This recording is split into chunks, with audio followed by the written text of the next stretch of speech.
Tell us what your position is here at William Penn University. I'm the head coach of the shotgun sports team here, both men's and women's. So.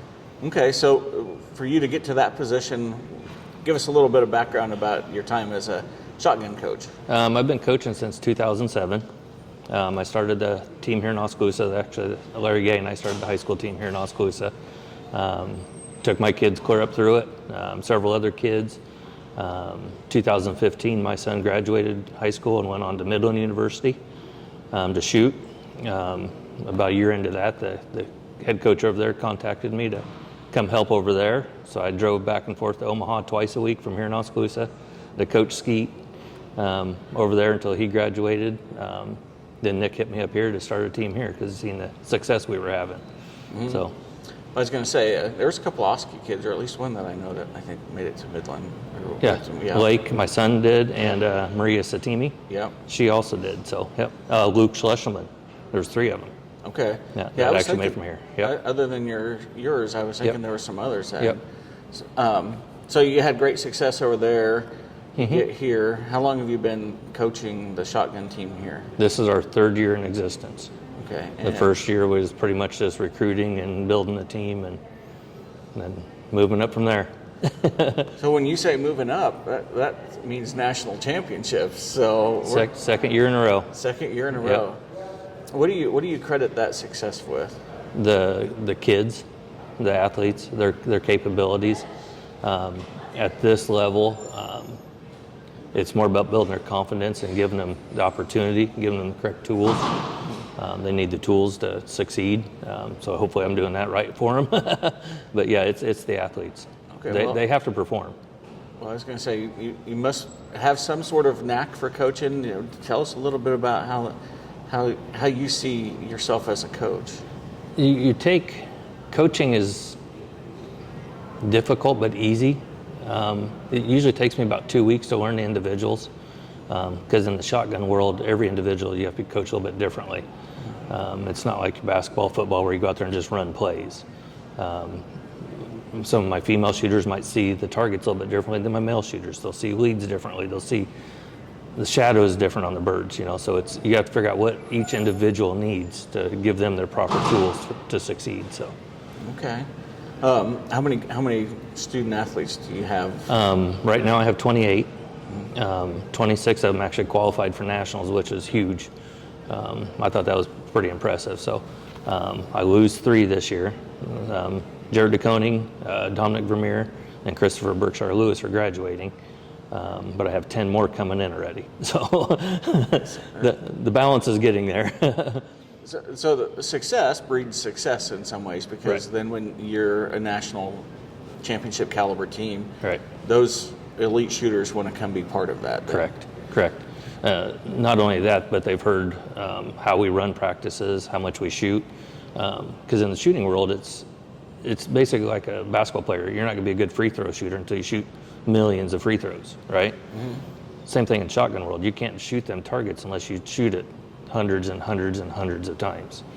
So that's what we do at practices and stuff. We'll go out and shoot 1,000 rounds in a week for a 300 bird tournament. So hopefully that's what the kids are seeing. Okay. Yeah. And so you made it to nationals in Las Vegas, is that correct? Yep. So Las Vegas, I think before we started recording, you mentioned there was a bunch of families that made the trip out there. So talk about that support from home and from the school. Yes, the school support is unreal. Like I was telling your wife there a minute ago, they've trusted me, the past 3 years just to kind of do my thing. Nick challenged me to be successful in 5 years, so I think I beat him on that one. So a little jab there at Nick. So, but as for my parents, this year at Las Vegas, my wife and I flew out there on an airplane with 26 athletes. We get there and there's 18 different sets of parents there. Which was phenomenal, because we're there all day long. I don't have time to run to Walmart or Costco or whatever to get water or get whatever we need, stuff like that. Parents were amazing, running back and forth. I had parents hauling ammo up to the range for me. I had parents hauling guns for me. It was perfect teamwork. It was just amazing. So tell us about that second title run. So kind of walk us through how that went for you. We're in a new organization this year called NCSSAA, which is a phenomenal organization. It's more like how shoots should be run instead of some of these other colleges or disciplines that are being out there and run.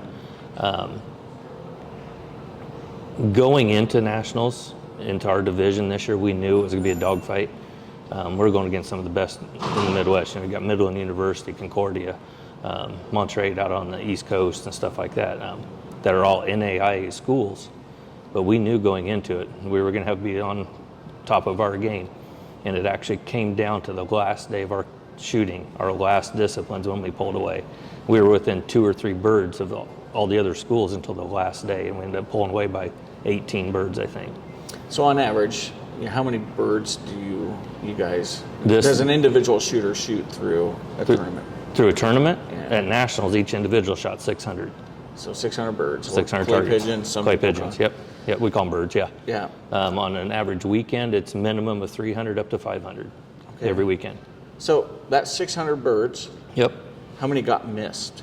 For the Federal Cup, there was 600 birds, so it was a total of 3,000. They take your top 5 shooters. Mm-hmm. For the national title, it was only 300 birds, so 1,500.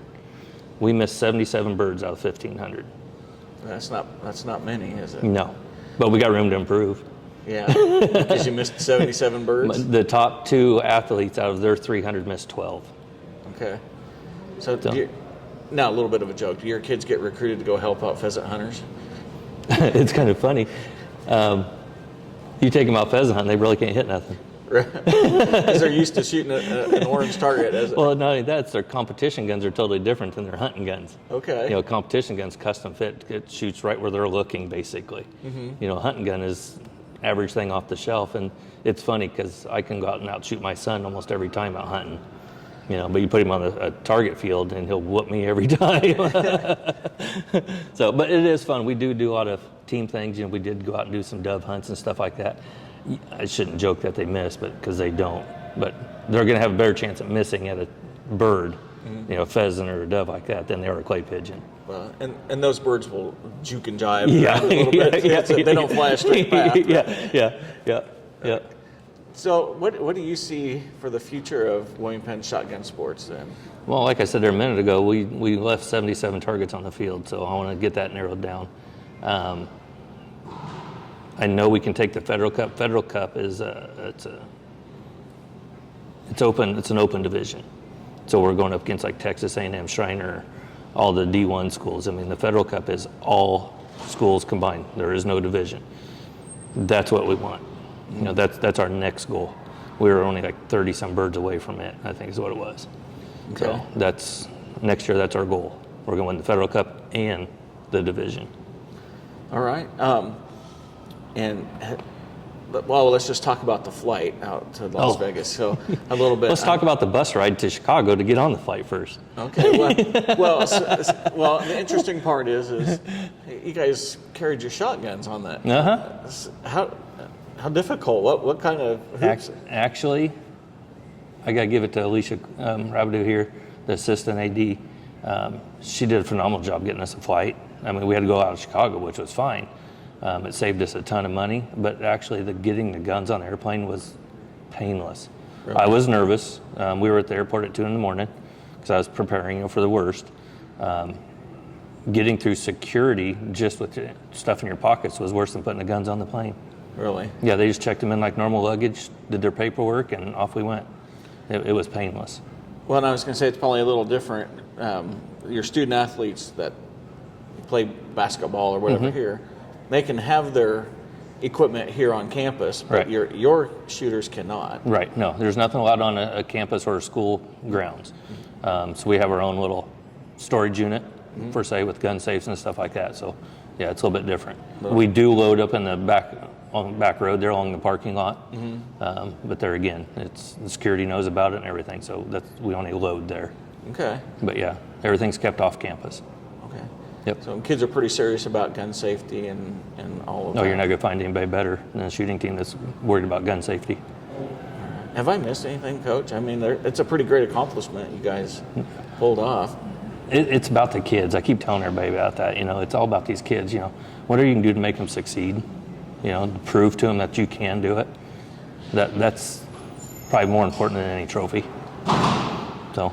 All right. Well, I appreciate your time. Yeah. And, no, thank you. Congratulations, and make sure that you give those kids a pat on the back. Job well done. We'll do her. All right. Thanks, sir. Thanks, sir.